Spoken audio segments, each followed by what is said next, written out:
প্রিয় মুসলমান ভাইরা আমার,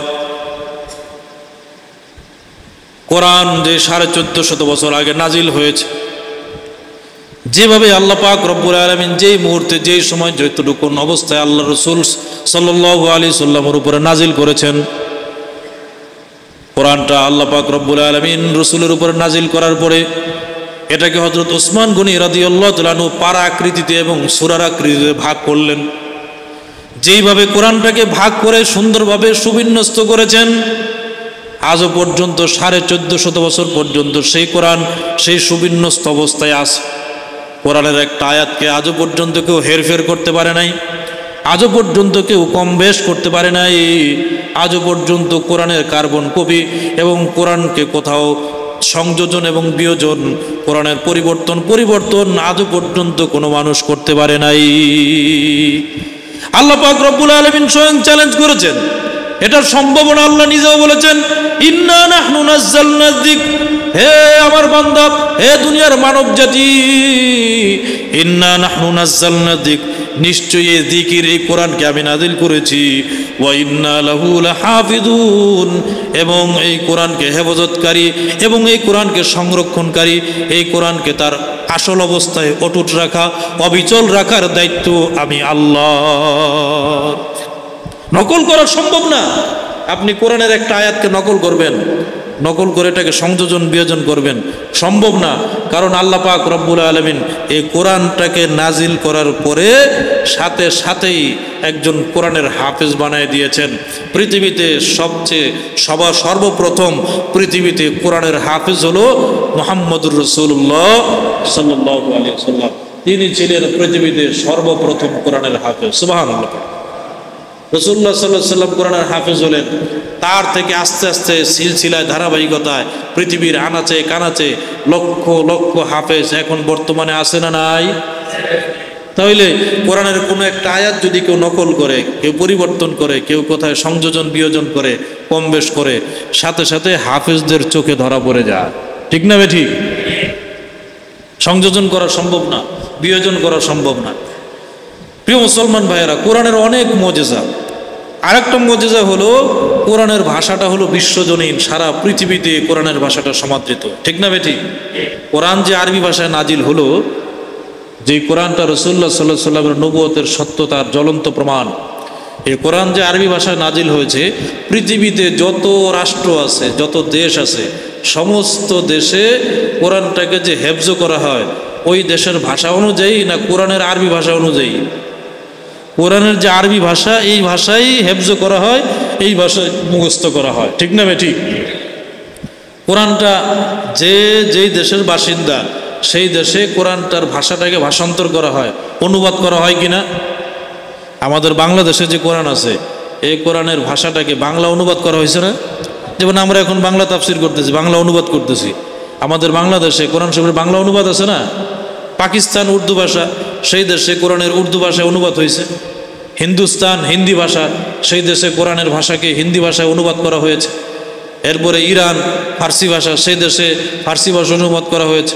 ইউরোপে ইংরেজি ভাষা, সেই দেশে কোরআনকে ইংরেজি ভাষায় অনুবাদ করা হয়েছে। স্প্যানিশ ভাষা, সেই দেশে কোরআনকে আপনার স্প্যানিশ ভাষা অনুবাদ করা হয়েছে। যেই দেশের বাসিন্দা কোরআন সেই ভাষায় অনুবাদ করা হয়েছে। কিন্তু অনুবাদকৃত কোরআন যে দেশের ভাষায় অনুবাদ করা হয়েছে, মুখস্থ সেই ভাষায় করা যায় না, মুখস্থ করা যায় একমাত্র আরবি ভাষায়। ঠিক না বেঠিক? এটাই তো কোরআনের জ্বলন্ত মুজিজা। ঠিক না বেঠিক? প্রিয় মুসলমান ভাইরা আমার, একজন হাফেজ সূরা ফাতিহা থেকে নিয়ে সূরা নাস পর্যন্ত বিনা লোকমায় পড়ে, এমন হাফেজ আছে না নাই? এমন হাফেজ আছে না? কোরআনটা সূরা ফাতিহা থেকে সূরা নাস পর্যন্ত বিনা লোকমায় পড়ে, কোনো ভুল হয় না। পড়ছে তো পড়ছে, পৃষ্ঠার পর পৃষ্ঠা, আয়াতের পর আয়াত, পৃষ্ঠার পর পৃষ্ঠা, পারার পর পারা, 1 পারা 2 পারা 3 পারা 4 পারা, এমন করতে করতে সূরা ফাতিহা থেকে নিয়ে 114টা সূরা এক দ্বারায় একজন হাফেজে পড়ে। এমন হাফেজ বহুত বর্তমান পৃথিবীতে আছে। ঠিক না বেঠিক? তাহলে এই আরবি ভাষার মধ্যে, কোরআনের আয়াতের মধ্যে কি এমন মাধুর্যতা আছে, কি এমন রহস্য লুকায়িত আছে যে আল্লাহ পাক রব্বুল আলামিন একজন হাফেজের সিনার মধ্যে এই 6666টা আয়াত আল্লাহ পাক রব্বুল আলামিন একেবারে তার মুখস্থ করা থেকে নিয়ে মৃত্যু পর্যন্ত আল্লাহ পাক রব্বুল আলামিন তার সিনার মধ্যে রেখে দিয়েছেন। কোরআনের মধ্যে এই আয়াতের মধ্যে কি এমন রহস্য লুকায়িত আছে, আল্লাহু আকবার, কি এমন রহস্য লুকায়িত আছে। হাফেজ যখন পড়ে একটার পর একটা আয়াত আসতেই আছে, কোনো ক্রমে থামাথামি নাই, এরকম হাফেজ আছে না? কিন্তু অনুবাদ যদি মুখস্থ করতো, বাংলাদেশের হাফেজ যারা আছে আর যদি আরবি আয়াত বাদ দিয়ে বাংলা অনুবাদ মুখস্থ করতো, একের পর এক এরকম আয়াত বলতে পারতো? সম্ভব হইতো? আমি কথা বুঝাইতে পারি না, মনে সম্ভব হইতো এরকম? কিন্তু আরবিগুলোর মধ্যে কি এমন রহস্য লুকায়িত আছে যে হাফেজ সাহেব আয়াতের পর আয়াত, আয়াতের পর আয়াত, সূরার পর সূরা পড়তেছে, তার কোনো অসুবিধা হয় না। এটাই তো কোরআনের জ্বলন্ত মুজিজা। এর চেয়ে আর মুজিজা কি দরকার? কোরআনের ভাষাটা বিশ্বজনীন, পৃথিবীর যেই প্রান্তেই যান কোরআনের আসল কবি আরবি ভাষার কোরআনটা সব দেশে আছে। আর প্রত্যেক দেশেই আরবি ভাষা অনুযায়ী নামাজের মধ্যে, রাকাতের মধ্যে, প্রত্যেক রাকাতের মধ্যে, তারাবির মধ্যে, বিভিন্ন নামাজের মধ্যে, অনুষ্ঠানে এই আরবি ভাষা দিয়েই কোরআনটা সব দেশেই পড়া হয়। ঠিক না বেটি? প্রিয় মুসলমান ভাইয়েরা, আরবি ভাষার বড় দাম, আরবি ভাষার বড় দাম। আমরা তো আরবি ভাষা শিখতে চাই না, বলবেন হুজুর আমরা তো বাঙালি মানুষ, বাংলা ভাষায় কথা বলি। কোরআনের মহব্বতে, দ্বীনের মহব্বতে, নিজের ধর্মের মহব্বতে আরবি ভাষাটা শেখা প্রত্যেকটা মানুষের জন্য জরুরি। ঠিক না? আরবি ভাষাটা শেখা কি জরুরি কিনা? অথচ আমাদের সমাজে আরবি ভাষাটা সবচেয়ে অবহেলিত, সবচেয়ে এটার দাম কম। আমি কি মিথ্যা বললাম না সত্য বললাম? আরবি ভাষাটা সবচেয়ে কি অবহেলিত, এটার কোনো দাম নাই। স্কুল কলেজে যে আরবি শিক্ষক, এরকম মৌলবী শিক্ষক, ঠিক না বেটি? বাচ্চাদেরকে আরবি পড়াইতে গেলে, কোরআন শিখাইতে গেলে, ওই বাংলা টিচার, অঙ্ক টিচার, এর মাসিক বেতন 5,000, বাংলা শিক্ষক তার বেতন 3,000, এরপরে ইংরেজি শিক্ষক তার বেতন 7,000, আর যিনি আরবি পড়ায় পৃথিবীর সবচেয়ে দামি ভাষা কোরআনের ভাষা, এর বেতন 200। কত? 200 টাকা। আবার কি করে জানেননি? কয় হুজুর কোরআন পড়ে আবার টাকা নেয়নি, তেমনি ফ্রি পড়াইতে হয়। আচ্ছা, কোরআন পড়ায় টাকা নিল না, ঠিক আছে, এটা বিনিময় নিল না। কোরআন আপনাকে ফ্রি পড়াইলো, যেহেতু আল্লাহর কোরআন, তিনি ফি সাবিলিল্লাহ পড়াইলো। কিন্তু কোরআনের মূল্য, কোরআনের দাম অনুযায়ী আপনার তো ওই ইংরেজি শিক্ষকরা 7,000 দিলেন, কোরআনের মূল্য অনুযায়ী যদি আল্লাহর কোরআনের দাম আপনার কাছে থাকে, এই কোরআনটা আপনার ধর্মের গ্রন্থ, এই কোরআনের দাম যদি থাকে, তাহলে যেই কোরআন, যেই শিক্ষক পড়াইতেছে আপনার সন্তানটাকে, কোরআনের মূল্য হিসাবে, বিনিময় না, মূল্য হিসাবে, কোরআনের দাম হিসাবে, কোরআনের সম্মানার্থে ওই শিক্ষকরা তো মাসে 50,000 টাকা দেওয়া দরকার। ঠিক না? ঠিক। হুজুর বেশি করে লাইছেন। আচ্ছা 50,000 বা 10,000 তো দেওয়ার দরকার। মানে অন্য সাবজেক্ট যেগুলি আছে, সর্বোচ্চ সাবজেক্ট যেটা আছে, ওইটার চেয়ে কোরআনের শিক্ষকরে বেশি দেওয়া দরকার। ঠিক না বেঠিক? তাইলে না কোরআনের সম্মান রক্ষা হইল। আপনি বিনিময় দিলেন না, ঠিক আছে, তারে তো মাসে একটা উপঢৌকন হাদিয়া দিতে পারেন, কিন্তু আমাদের সমাজে কোরআনের দাম নাই, কোরআনের মূল্য নাই। ওই যে স্কুল কলেজে গেলে মৌলবী শিক্ষক যিনি, মানে কোরআন শিক্ষা গ্রহণ করার কারণ, কোরআন শিক্ষা গ্রহণ করা মানেই হচ্ছে সবচেয়ে সমাজের নিকৃষ্ট মানুষ, সবচেয়ে ঘৃণিত মানুষ ওর মৌলবী, ইমামতি করে খায়, মুয়াজ্জিনি করে খায়, এই আরবি শিক্ষক, এই ঠিক না বেটি? যেই কোরআন মৃত্যুর সময় লাগে, যেই কোরআন কবরে লাগে, যেই কোরআন কাল কিয়ামতের ময়দানে লাগবে, যেই কোরআন জান্নাতে লাগবে, সেই কোরআনের শিক্ষকরে আপনি বৃদ্ধাঙ্গুলি দেখান। আপনার ভিতরে কি ইমানের পাওয়ার আছে এটা আমার জানা নাই, আমার জানা হয়ে গেছে। আপনার অন্তরে ইমানের কি পাওয়ার আছে, ঠিক না ভাই? ঠিক বলেন। এই ইমান নিয়ে জান্নাতে যাওয়ার দরকার নেই। যাই হোক প্রিয় মুসলমান ভাইয়েরা, কোরআনের ভাষাটা বিশ্বজনীন। পৃথিবীতে এমন একটা কিতাব, যেই কিতাবটা সারা পৃথিবীতে চলে, ঠিক না ভাই? ঠিক। এমন এমন দেশ আছে যে দেশে ইংরেজি চলে না, চায়নাতে ইংরেজির কোনো ভ্যালু নাই, অথচ সেই ইংরেজির জন্য মানুষ লক্ষ লক্ষ কোটি কোটি টাকা ব্যয় করছে।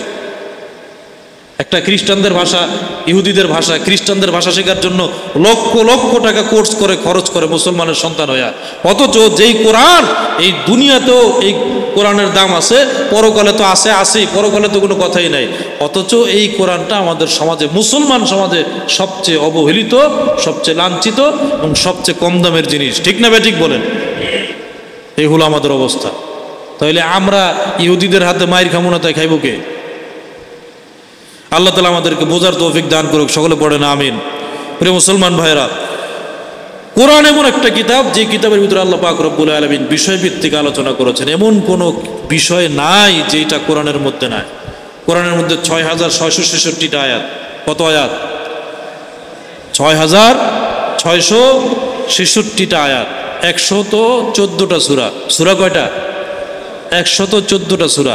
এই ১১৪টা সূরা এবং ৬,৬৬৬টা আয়াত সম্মিলিত আল কোরআনুল কারীম, এটা রাসূলুল্লাহ সাল্লাল্লাহু আলাইহি সাল্লামের নবুয়তের সত্যতার জন্য জ্বলন্ত প্রমাণ। এটাই সবচেয়ে জ্বলন্ত প্রমাণ। তিনি, তার উপরে কোরআন নাজিল হয়েছে, এটাই তার নবুয়তের সবচেয়ে বড় দলিল। ঠিক না ঠিক বলেন? মুসলমান ভাইরা, এই কোরআনের যে ৬,৬৬৬টা আয়াত আছে, এগুলো আল্লাহ পাক রব্বুল আলামিন আবার সুন্দরভাবে সাজায় দিয়েছেন। আল্লাহ কোরআনের মধ্যে আদেশ করেছেন, নিষেধ করেছেন, আবার দৃষ্টান্ত পেশ করেছেন, আবার ভীতিও প্রদর্শন করেছেন, ভয় দেখাইছেন, আবার প্রতিজ্ঞাও দেখাইছেন, প্রতিজ্ঞা দিয়েছেন, ইতিহাসও আল্লাহ পাক রব্বুল আলামিন লিখছেন, প্রশংসাও করেছেন, আবার পূর্ণতামূলক আয়াতও লিখেছেন, উদ্দেশ্যমূলক আয়াতও দিয়েছেন এবং অন্যান্য বিভিন্ন বিষয় আয়াত দিয়েছেন। এ সব কিছু মিলায়া কোরআন শরীফের মধ্যে ৬,৬৬৬টা আয়াত। কয়টা আয়াত? আদেশমূলক আয়াত আছে ১,০০০। আদেশ করা, আল্লাহ পাক আদেশ করছেন ইবাদতের, এরকম আয়াত আছে কয় হাজার? ১,০০০। কয় হাজার? কথা বুঝাইতে পারি না বলে। কয় হাজার? ১,০০০। নিষেধমূলক অনেক পাপ কাজের নিষেধ করছেন আল্লাহ, এরকম আয়াত আছে ১,০০০। বুঝাইতে পারছি কথা? তাই কয় হাজার হইল? ২,০০০। দৃষ্টান্ত পেশ করেছেন, বিভিন্ন উপমা দিয়েছেন, এরকম আয়াত আছে ১,০০০। কয় হাজার হইল? ৩,০০০।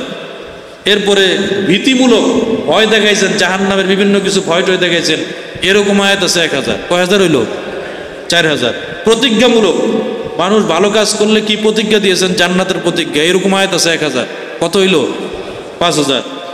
এরপরে আপনার ইতিহাস, অনেক ঘটনা বলেছেন আল্লাহ পাক বিভিন্ন নবীদের, এরকম আয়াত আছে ১,০০০। কত হইল? ৬,০০০। আর বাকি আছে কত? ৬৬৬। তো পূর্ণতামূলক আয়াত এরকম আয়াত আছে ১০০। কত? ১০০। প্রশংসামূলক আয়াত আছে আপনার ২৫০টা। কত হইল? ৩০০। ৬,৩৫০। উদ্দেশ্যমূলক আয়াত আছে ২৫০। কত হইল? হ্যাঁ, ৬,৬০০। এবং অন্যান্য আনুষঙ্গিক আয়াত আছে ৬৬টা। কত হইল? ৬,৬৬৬টা আয়াত।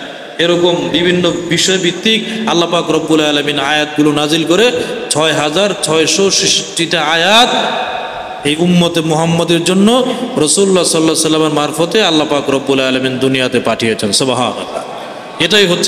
এটাই হচ্ছে রাসূলুল্লাহ সাল্লাল্লাহু আলাইহি সাল্লামের সবচেয়ে জ্বলন্ত মুজিজা। এমন এক কিতাব দিয়েছেন যে কিতাবের মধ্যে কোনো ভুল আছে? প্রিয় মুসলমান ভাইয়েরা, এই কোরআনের উপর বিশ্বাস করতে হবে, এই কোরআন অনুযায়ী চলতে হবে, এই কোরআন অনুযায়ী সমাজ চালাইতে হবে, এই কোরআন অনুযায়ী পরিবার চালাইতে হবে, এই কোরআন অনুযায়ী নিজের জীবনকে পরিচালনা করতে হবে। পারবো তো ইনশাআল্লাহ? আল্লাহ তাআলা আমাদের সকলকে